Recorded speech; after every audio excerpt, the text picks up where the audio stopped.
All right, I'm making short pork ribs. Okay, I have 3.5 pounds of rib that I covered with water. Okay, I'm gonna put just a little bit of salt in here. Okay, so this is my award-winning, and when I say award-winning, everybody in my family, my friends, they ask me for this recipe. It's the most simple recipe you'll ever do. Tienen que asar los tomates, so you have to char everything. This is 1 serrano.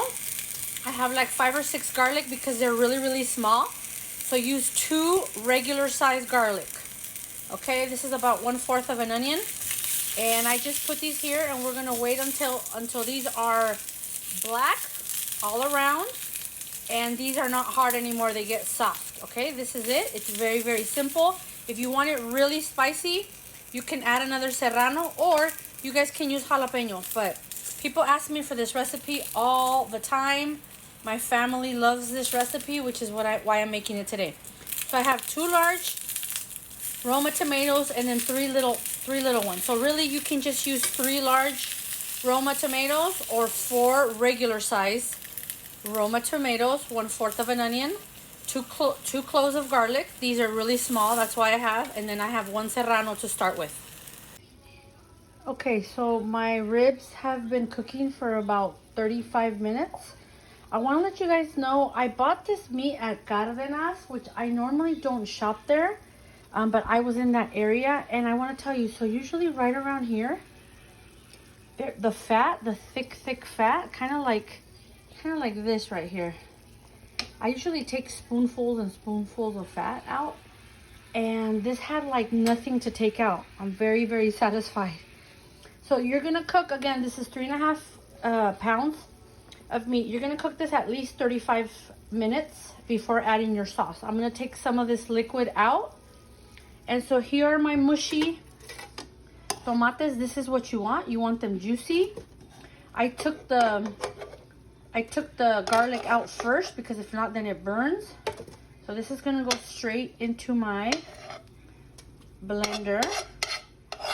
The skin sometimes comes off. Grab it all and put it in the blender. I'm gonna blend it with no water in here.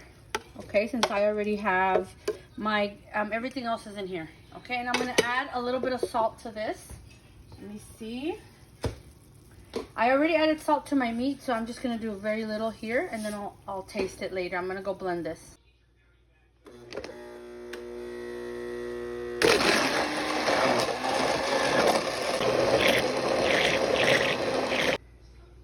Okay, so I blended this a little less than a minute. Okay, I'm gonna taste this for spice.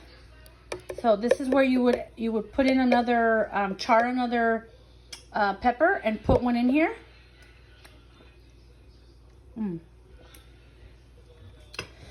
Okay, for me, I can definitely feel the spice with 1 chile. So now I'm gonna go and I'm gonna take some liquid out of my meat and then add the chile. Okay, so I took a whole glass of liquid and a whole bowl. So that's the liquid that I have. You don't want too much liquid in there. And then I'm gonna put the sauce in here. Okay, give it a quick mix here.